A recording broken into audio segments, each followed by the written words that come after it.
तो फ्रेंड्स हम लोग पढ़ने वाले हैं निर्मेय 6। निर्मेय 5 तक हल कर चुके थे, मात्र आपके पास 6-7 निर्मेय बचा है। ठीक है, यही पढ़ लो, आपका चैप्टर कंप्लीट हो जाएगा। तो प्रश्न है, एक त्रिभुज की 3 भुजाएं आ बा 3.5 सेंटीमीटर, बासा बराबर 3 सेंटीमीटर और आसा बराबर 2.5 सेंटीमीटर लंबी है।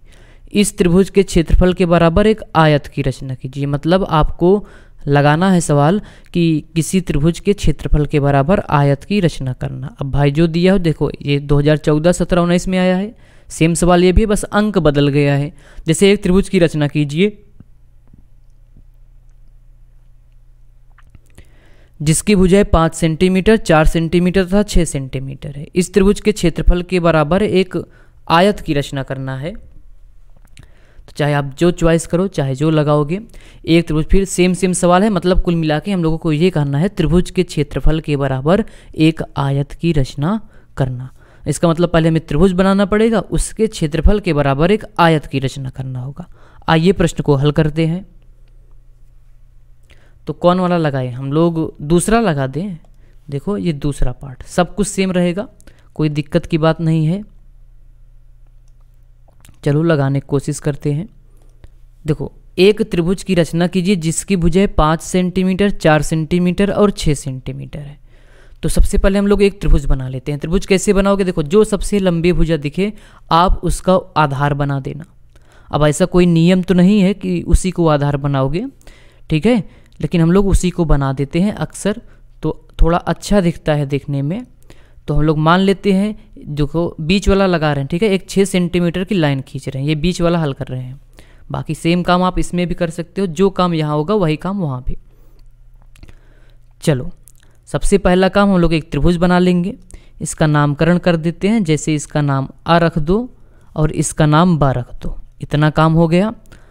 अब देखो पहले त्रिभुज की रचना करना है। अगर हम लोग देखो एक रफ कार्य कर लो, एक रफ कार्य का मतलब देखो एक 6 सेंटीमीटर का खींचोगे, ठीक है, जैसे अब बा रख दो, इसका ये 6 सेंटीमीटर है, फिर यहाँ पे कहीं पे सा होगा। देखो अगर यहाँ से हम लोग बात करें, अगर इसको 5 सेंटीमीटर बना दें और इसको कितना बना दें 4 सेंटीमीटर, त्रिभुज बन के तैयार हो जाएगा। तो ये रफ कार्य हो गया, कुछ इसी प्रकार के त्रिभुज बनेगा लगभग हम लोगों का। चलो आइए देखते हैं। गोला प्रकार उठाओ आप।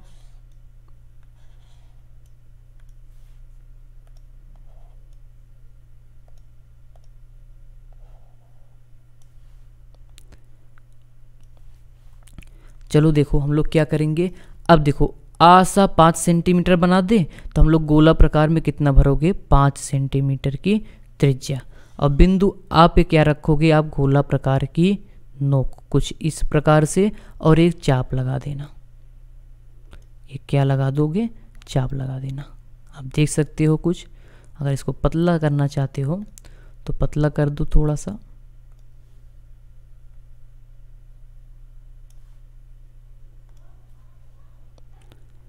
यह कितना है, 4 सेंटीमीटर, सॉरी 5 सेंटीमीटर था, ठीक है। तो एक भुजा और बन के तैयार हो जाएगा। अब 4 सेंटीमीटर की त्रिज्या गोला प्रकार में भरोगे, पहले त्रिभुज तो बनाना पड़ेगा ना, तब तो उसकी आयत के क्षेत्र आयत बनाओगे उसके क्षेत्रफल के बराबर। 4 सेंटीमीटर की त्रिज्या लो, बा पे रखोगे। आ से 5 था, देखो जो बोल रहे हैं वह रचना के चरण भी होगा। बा पे गोला प्रकार की नोक रखोगे, एक चाप लगा दो 4 सेंटीमीटर की त्रिज्या लेकर। तो ये हम लोगों का त्रिभुज बन के तैयार है। देखो इसका नामकरण कर दो, आ बा, इसका नाम हम लोग क्या रख देते हैं, सा रख देते हैं। अब क्या करोगे, इस आ और सा को मिला दो, इस आ और सा को क्या करोगे आप, मिला दोगे, और इस बा और सा को मिला दो। 4 सेंटीमीटर, ये देख सकते हो जो जो रचना की है। अगर लिखना चाहो, ये कितना सेंटीमीटर का था, 6 सेंटीमीटर। ये कितना था, हम लोग 4 खींचे थे, 4, वैसे लिखने की जरूरत नहीं, फिर भी जान लो ये कितना है, 5 सेंटीमीटर। अब आबासा बन गया है। अब इसी त्रिभुज के क्षेत्रफल के बराबर हम लोगों को आयत की रचना करना है। कैसे करोगे, नियम समझो। ये सवाल हम लोग बहुत बार लगा चुके हैं, अगर आपको देखा जाए जब से पढ़ा रहे हैं। तो देखो सबसे पहला काम, आप जो यहाँ पे देख रहे हो ना सा, इस बिंदु से स के सामने की भुजा क्या है, आबा, इस पे लंब खींचोगे। अब बिंदु पे किसी बिंदु से किसी रेखा पर लंब खींचना हम लोग सीख चुके हैं। नहीं सीख चुके हो यहाँ से चलो ट्राई कर लो। इस सा पे गोला प्रकार की नोक रखोगे। अब इतनी त्रिज्या गोला प्रकार में भरोगे, इतनी त्रिज्या भरोगे कि जिस पे लंब खींचना है उसको कहीं ना कहीं 2 स्थान पे कट करे। ठीक है, बिना नाप के कोई भी त्रिज्या, बस शर्त यही होना चाहिए। देखो जैसे हम लोग ये भर दिए, देखो ये 2 स्थान पे कट कर रहा है। जैसे स्थान का नाम बता दें, इसका नाम है, जो यहाँ पे कट किया है इसका नाम 1 रख दो, जो यहाँ पे कट किया है इसका नाम 2 रख दो। अब जहाँ कट किया है वहाँ आप गोला प्रकार की नोक रखोगे। जहाँ कट किया है वहाँ गोला प्रकार की नोक रखोगे, और जो यहाँ से देखो जहाँ जहाँ कट किया आधे से अधिक दूरी लेकर, या फिर वही दूरी रहने देना जो हम लोग चाप लगाए थे, कोई दिक्कत नहीं होगा। या तो आधे, जो 1 और 2 कट किया है इसमें आधे से अधिक दूरी लेकर एक चाप लगा दो। तो आधे से अधिक या इतना ले लो, बहुत है, आधा तो दिख रहा है, एक चाप लगा दो, कुछ इस प्रकार से। अब त्रिज्या न बदलने पर इस बात को अब याद रखना, जहाँ कट किया है 2 पे रखोगे, 2 पे रख दो, जहाँ 2 पे जहाँ कट किया है, ठीक है, यहाँ कुछ लगभग यहाँ कट किया है रख दो, और एक चाप और लगा दो। बस हो गया ये लंब रेखा, इसी को लंब रेखा खींचना बोला जाता है। अब इसको और जो यहाँ कट किया है इसको मिलाते हुए एक रेखा खींचोगे, कुछ इस प्रकार से। ठीक, इतना काम हो गया। अब देखो, अब हम लोग क्या करेंगे, जैसे अगर नामकरण करना चाहते हो तो यहाँ पे द रख देना, बाकी वैसे ज़रूरत नहीं है इस नाम की। अब देखो, हाँ ज़रूरत है भैया, क्यों नहीं है। जो यहाँ कट किया है ना, यहाँ देख सकते हो, इसका नाम हम लोग द रख दो, कुछ भी रख सकते हो आप, हम लोग द रख देते हैं। चलो, अब इस सा और द का आपको आधा करना पड़ेगा।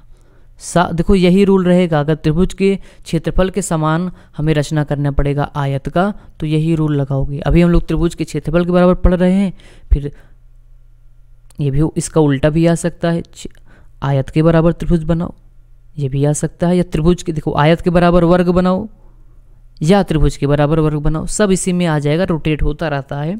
तो चलो कोई बात नहीं। अब हम लोग सा और द का आधा करोगे, रेखा सा और द का जिसका आधा करना होता है, एक सिरे पे गोला प्रकार की नोक रखते हो, जैसे यहाँ पे हम लोग रख दिए। अब जिसका आधा होता है उससे आधे से अधिक त्रिज्या लेकर आपको चाप लगाना पड़ेगा। जैसे हम लोग एक चाप यहाँ ऐसे लगा दिए, और ठीक इसके पीछे साइड ना यहाँ भी लगाओगे। चलो पता नहीं कहाँ कट करेगा, हम थोड़ा बड़ा लगा दे रहे हैं। अब सा से हो गया, सेम काम यहाँ 10 से करोगे, वही त्रिज्या होनी चाहिए, अब ना बदले, कोशिश करना।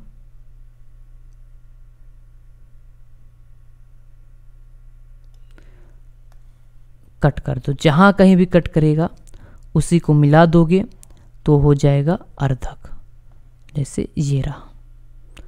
चलो भैया, तो अब इसको जहाँ जहाँ कट कर रहा है देख सकते हो, यहाँ कट कर रहा है और यहाँ अगर दिखाए आपको, देखो यहाँ कट कर रहा है, यहाँ, इन दोनों को मिला दो। चलो इन दोनों को आपस में क्या करोगे, मिला दो।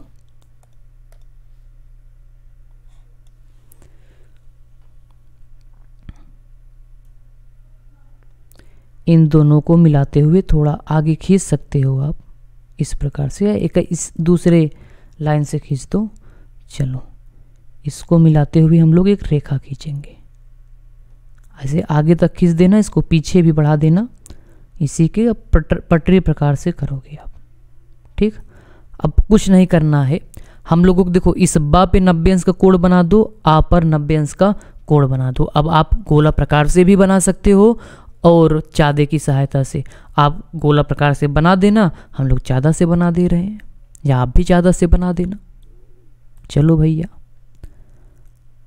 बा पे क्या करोगे, 90 अंश का कोण बनाओगे। तो कुछ इस प्रकार से बनने वाला है, देख सकते हो। यहाँ पे हम लोग इसको मिला दो, ये पहली वाली था, थोड़ा बहुत आप एडजस्ट करना। इसको क्या करोगे, इससे और जो 90 अंश था यहाँ, देखो अब हमें यहाँ तक तो मिला दिए, लेकिन हम लोगों को ज़रूरत जहाँ तक है वहीं तक खींचना है, ठीक है। देखो ये फालतू की लाइन हो जाएगी, तो अब हम लोग एक आइडिया कर सकते हैं। आपको देखो यहाँ तक, यहाँ कट किया है ना, चलो अब हम लोग इसको थोड़ा छोटा कर देंगे, कुछ आइडिया मिल जाएगा। बाकी आपको पटरी है, आप जुगाड़ कर सकते हो। ये रहा, यहीं पे था, कटा था, ये रहा, इतना 90 अंश का। सेम काम यहाँ पे करोगे, बापे बना दोगे। भाई उतनी लंबी लाइन खींचने की क्या ज़रूरत है, जब हम लोग हमारा काम यहीं तक है, तो उतनी लंबी लाइन खींच के करोगे क्या आप। 90 अंश जहाँ कहीं होगा टिक लगा दो, उसी को क्या करो, मिला दो। चलो भैया मिलाते हैं इस आ को, जहाँ 90 अंश पे टिक किए थे, रेड रेड दिख रहा होगा यहाँ आपको, उसी से मिलाएंगे। लेकिन उतनी लंबी लाइन खींचने की ज़रूरत नहीं है, ठीक है। हम लोग थोड़ा जुगाड़ कर लेते हैं। आपके पास पेंसिल है, अपना कर लोगे। चलो भाई,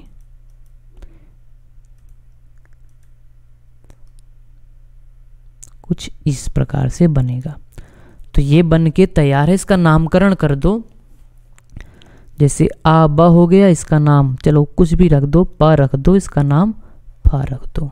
तो देखो ये त्रिभुज के क्षेत्रफल के बराबर आयत बन के तैयार है। मतलब जो त्रिभुज यहाँ पे बनाए हम लोग, त्रिभुज आ ब सा का क्षेत्रफल बराबर है आयत आ ब प फ की। आयत इसके बराबर है आयत आ बा पा और फा के, ठीक।